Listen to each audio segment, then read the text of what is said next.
আমার বান্ধবীর চাচার সাথে আমার বিয়ে হয়ে গেল। মানুষজন শুনলে কি বলবে, সবকিছু এক মুহূর্তে উলট পালট হয়ে গেল। আমি কলেজে মুখ দেখাবো কিভাবে, এসব ভাবতে ভাবতে চোখ বেয়ে টপ টপ করে পানি ঝরছিল তরির। আর কিছুক্ষণ পর বরেরও কোনো খোঁজ নেই, বর হাওয়া। তাকে কখনো দেখিনি, সে ইতালিতে থাকে। যখন আমি গেট দিয়ে প্রবেশ করি তখন দেখি বর স্টেজে বসে আছে। দেখেই তো অবাক হয়ে গেছিলাম, আরে এটা তো আমার বান্ধবী জান্নাতের চাচা। তারা এখন বসে আছে শহরের সুনামধন্য একটা কমিউনিটি সেন্টারে। তরি এখানে এসেছিল বিয়ে খেতে, কিন্তু এখন সে নিজেই একটা বউ। সে এসেছিল সিম্পল একটা শাড়ি পরে, মাথায় হিজাব পরা। মাথায় হাত বুলিয়ে দেওয়ার মতো কেউ নেই, তবে এটা বললে ভুল হবে, কারণ তার বান্ধবী আছে জান্নাত। সে তার মাথায় হাত দিয়ে বলছে সবকিছু মেনে নিতে। তরি সৎ মায়ের সংসারে থাকে, সেখানে কি যে জ্বালা সেটা সেই শুধু জানে। বাবার তো থেকেও নেই, সৎ মা যা বলে বাবা তাই শুনে। তরি মনে মনে ভাবছে আল্লাহ যা করেন ভালোর জন্যই করেন, কিন্তু এখানে আমার মতো বেকুবের সাথে কি ভালোর জন্য আদৌ কিছু হয়? এসব ভাবতে ভাবতে চোখ দিয়ে পানি পড়ছে। অথচ তার এই চোখের পানি তো কত বছর আগেই শুকিয়ে গেছে, আজ আবার কেন জেগে উঠলো? অতিথিরাও এসে অবাক,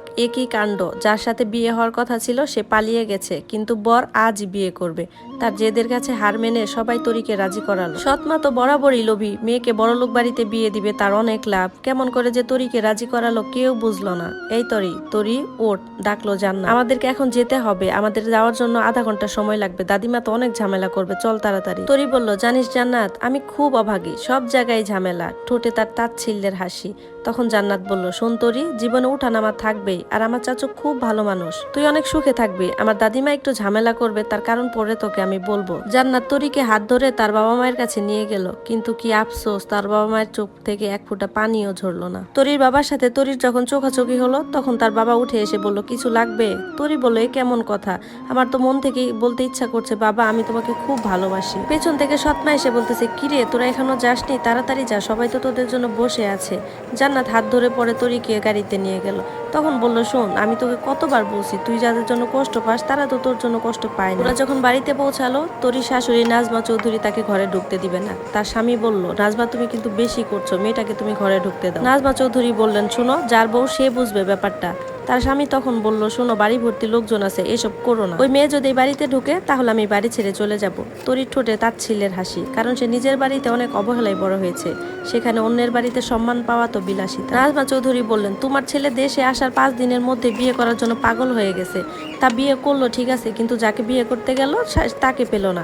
আর এই ব্যাপারটা আমাকে একদম জানারও প্রয়োজন মনে করলো না, অন্য একটা মেয়েকে বিয়ে করে নিয়ে আসলো। কি হয়েছে? এই কথা বলে সেখানে উপস্থিত হলেন জয়। জয় দেখতে সুদর্শন, সুশৃঙ্খল আর মার্জিত পুরুষের প্রতিচ্ছবি। জয়কে দেখে জয় চাচা বলল, আরে বাবা, তুই এসেছিস, দেখ তোর মা তোর বউকে ঘরের ভিতর ঢুকতে দিচ্ছে না, আর তুই কেন ওই 72 ঘন্টার মধ্যে বিয়ে করলি, এটার কৈফিয়ত চাইছে। সেই কৈফিয়ত আমি মাকে পরে দিব। জান্নাত, তুমি তরিকে নিয়ে উপরে যাও। তখন জান্নাত বলল, ঠিক আছে চাচু। এই কথা বলে তারা উপরে চলে গেল। জয় ঘরে ঢুকতেই তাকে প্রশ্ন করা হলো, তুমি আগে বলো, কেন তুমি 72 ঘন্টার মধ্যে একটা বিয়ে করলা? তখন জয় বলল, কেন, আমার বউ লাগতো, এই জন্য আমি বিয়ে করছি। আরো কিছু জানতে চাও তোমরা? জয় তার বাবাকে বলল, বাবা, তুমি কি আরো কিছু জানতে চাও? তখন তার বাবা বলল, না, আজকে তুমি চলে যাও, কাল বোঝাপড়া হবে তোমার সাথে। এরপর জয় তার রুমে চলে গেল উপরে। জান্নাত তরিকে ফ্রেশ হওয়ার জন্য নিজের একটা ড্রেস দিল। তারপর সে ওয়াশরুমে চলে গিয়ে আয়নার সামনে দাঁড়িয়ে বিড়বিড় করে বলল, মা, তুমি যখন চলে গেছো তোমার সাথে কেন আমাকে নিয়ে গেলা না? জানো মা, এই পৃথিবীটা খুব নিষ্ঠুর, আমি একটু তোমার কোলে মাথা রেখে ঘুমাতে চাই।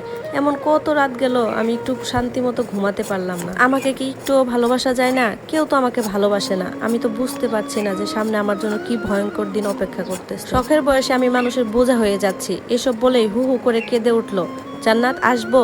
জয় বলল। জান্নাত এগিয়ে গিয়ে বলল, চাচু, তুমি ফ্রেশ না হয়ে আমার রুমে আসছো, ব্যাপারটা তো ঠিক হজম হচ্ছে না। আর এই 5 দিনে তো তুমি একবারও আসা নাই, আর আজকে তুমি বাহিরে এসে ফ্রেশ না হয়ে সরাসরি আমার রুমে আসলা, ব্যাপারটা কি? এমনি আসলাম তোমাকে একটু দেখতে, 20 মিনিট আগে তোমাকে দেখছি। এসব বলে চারপাশে একটু নজর ঘোরালো। তখনই ওয়াশরুমের দরজা খুলে তরির মাথা বের হলো। জয়ের সাথে চোখাচোখি হলো। তরির মাথাটা বের হতে যতটা সময় লাগলো তার চেয়ে দ্রুত কম সময়ে সে মাথাটা ভিতরে ঢুকিয়ে নিল। ঠাস করে দেয়ালে মাথাটা বাড়ি খেলো। তখন জয় আর জান্নাত স্থির হয়ে দাঁড়িয়ে গেল। জয় তখন জান্নাতকে বলল, দেখো তো মাথায় আঘাত পেয়েছে কিনা, আমি কি বাঘ না ভাল্লুক যে আমাকে দেখে ভয় পেল?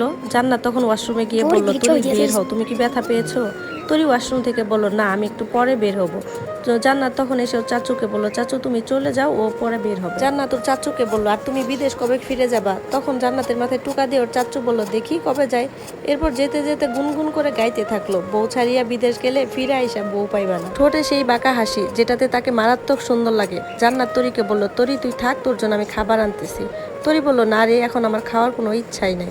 তুই খাবারটা নিয়ে আসিস, আজকে আমার একটু ঘুমের প্রয়োজন। জান্নাত তখন বলল ঠিক আছে, তোকে আমি চাচুর রুমে রেখে আসি। তরি তখন অবাক হয়ে জান্নাতের দিকে তাকিয়ে বলল, শোন, তুই তো জানিস আমার মনের অবস্থা কি, আজকে আমার একটু সময় প্রয়োজন, আমি আজকে তোর সাথেই থাকবো। আমার সবকিছু মেনে নিতে একটু সময় লাগে, আমি বাস্তবতা বুঝি অন্য 5টা মেয়ের মতোই, শুধু আজকে রাতটুকুই। ঠিক আছে, তুই তাহলে এখানে থাক, আমি ছোট দাদিকে বলে আসি। যেতে যেতেই তখন জয় আবার জান্নাতকে জিজ্ঞাসা করলো, জান্নাত আবার রুমে আসো তো একটু। জয় জান্নাতকে বললো, আমার কোটটা একটু গুছিয়ে দাও আর একটা কফি দিয়ে দিতে বলো। তখন জান্নাত কাজের লোককে একটা কফি দিয়ে পাঠিয়ে দিল। এরপর যখন চলে যেতে লাগলো, জয় আবার ডাকলো। তখন জান্নাত বললো, শোনো, তুমি আমাকে বারবার কেন ডাকছো সেটা কিন্তু আমি বুঝতে পারছি। আজকে ও তোমার কাছে থাকবে না, ও আজকে আমার সাথেই থাকবে, সো বারবার আমাকে ডিস্টার্ব করবে না। কথা বলে জান্নাত তার রুমে গিয়ে দরজা লাগিয়ে দিল। ভোর 7টায় তরির ঘুম ভাঙলো। দরজা খুলে বাইরে বের হয়ে ভাবতে লাগলো, অন্যের বাড়ি এত দেরিতে ঘুম থেকে উঠলে কিভাবে হয়, আর নিজের বাড়িতে সে নিজের সব কাজই করতো। তারপর সে রান্নাঘরের দিকে চলে গেল। তরিকে দেখে ও চাচি শাশুড়ি বলল, বৌমা তুমি এত সকালে উঠছো কেন? তরি তখন বিনয়ের সুরে বলল, আমার সকাল সকাল ঘুম থেকে ওঠার অভ্যাস। ও চাচি শাশুড়ি বলল, আচ্ছা ঠিক আছে, তুমি রুমে চলে যাও, আমি খাবার পাঠিয়ে দিব। তরি তখন বলল, না, আমি এখানেই থাকি, আপনাদের সাথে কাজে হেল্প করি। তখন তরি মনে একটা ভালো লাগা কাজ করলো, কি স্নিগ্ধ মহিলা। আর হ্যাঁ, তুমি আমাকে চাচিমা বলেই ডেকো, জয় আমাকে এই নামেই ডাকে। তখন তরি বলল, আচ্ছা ঠিক আছে। ডাইনিং রুমে কাজের মহিলারা তরি খাবার সেট করছিল। এই সময় তরি শাশুড়ি আর খালা শাশুড়ি এলো সেখানে। তখন তার খালা শাশুড়ি বলল, তা মেয়ে কখনো কি ভেবেছিল এত বড় বাড়ির বউ হবা? তখন তরি চোখটা একটু উপরে তুলে নামিয়ে রাখলো। আপা, এক কাজ করো, তুমি বাড়ির একটা কাজের লোক বাদ দিয়ে দিও, এই মেয়েকে কাজের লোক হিসেবেই রেখো, তোমার একটা লোক বাঁচবে। তখন তরি শাশুড়ি মানে রুনা বেগম কিছু না বলে সেখানে চুপ করে থাকলেন। পাশ থেকে জোরে একটা কণ্ঠস্বর এলো, কি বললা তুমি খালামণি? তোমার সাহস কি করে হয় আমার বউকে তুমি এইভাবে অপমান করে কথা বললা? আর আম্মু, তোমার সামনে তোমার বোন আমার বউকে অপমান করছে, তুমি কিছু বললা না কেন? আচ্ছা ঠিক আছে, আমি জয় চৌধুরী, আমার বউ মিসেস তরি চৌধুরী। এরপর যদি কেউ আমার বউকে অপমান করে কথা বলার চেষ্টা করে, আমি এভাবেই ঢাল হয়ে দাঁড়াবো। পরের বার যদি এমন কোনো ঘটনা ঘটে, তাহলে আমি আমার বউকে নিয়ে বাড়ি ছেড়ে চলে যাব। জয়ের এরকম আচরণ দেখে ডাইনিং রুমে উপস্থিত কেউ কিছু বলার সাহসই পেল না, কারণ সবাই জানে এই ছেলে যেমন সবাইকে হাসাতে জানে, সেরকম কাঁদাতেও জানে। জয় তখন জান্নাতকে বলল, তুমি তরিকে নিয়ে রুমে যাও, ব্রেকফাস্ট সেখানেই করবা, নিচে আসার কোনো দরকার নেই। তরি অবাক হয়ে জয়ের দিকে তাকিয়ে রইল, জীবনে এই প্রথম কেউ তার হয়ে কথা বলছে, এসব সত্যি নাকি কল্পনা? যাই হোক, পরে জান্নাতের সাথে সে উপরে চলে গেল। নাজমা চৌধুরী তখন তরির দিকে অগ্নি চোখে তাকালো আর মনে মনে বলল, এই মেয়েকে আমি কিছুতেই আমার ছেলের বউ হিসেবে মেনে নিব না। দুপুরের দিকে জয়ের বন্ধুরা আসলো বাসর ঘর সাজাতে। জয় তখন তাদেরকে বলল, আরে আমার বাসর টাসর কিচ্ছু হবে না রে, এই মেয়ে তো আমাকে দেখলেই ভয় পা। কালকে জান্নাতের রুমে 5 বার গেছিলাম, সেই মেয়ে আমাকে দেখে শুধু বারান্দায় দৌড়ানি। তোরা কিভাবে বাসর ঘর সাজাস? হ্যাঁ, এসব আমার টাকা নষ্ট করিস না।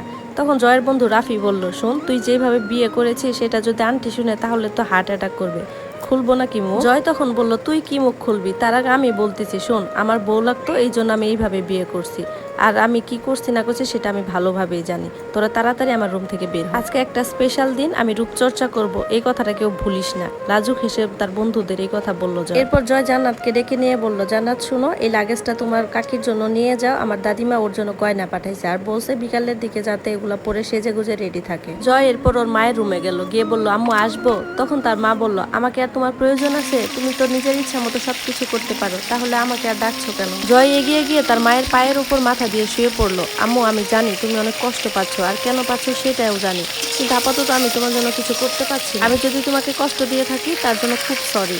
আমি যে মেয়েটাকে বিয়ে করেছি তার কোনো মা নেই, যে আছে সে তার সৎমা। সৎমা কেমন হয় তোমার তো ধারণা আছে। আমি যে তোমার বুকে একটু মাথা রাখতে পারি, তার তো সেই মাথা গোজার ঠাইটাও নেই। আম্মু শোনো, তুমি ওকে বোঝার চেষ্টা করো, তুমি যদি ওর জন্য 1 পায়ে এগিয়ে যাও, তাহলে আমার বিশ্বাস সেও তোমার জন্য 2 পায়ে এগিয়ে আসবে।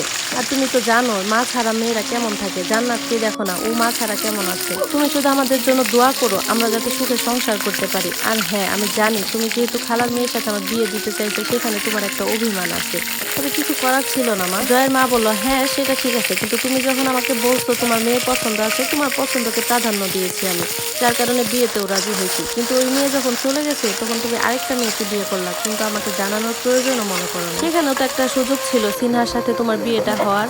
আম্মু, কপালে যা আছে সেটাই হয়েছে, আল্লাহর উপর তো কারো হাত নেই। আমি শুধু চাই আমার বউকে যেন কেউ অপমান না করে। তখন তার বাবা বলল, শোন জয়, তোর মা এত সহজে এত কিছু মানতে পারবে না, কারণ অতীত ভুলে যাওয়া এত সহজ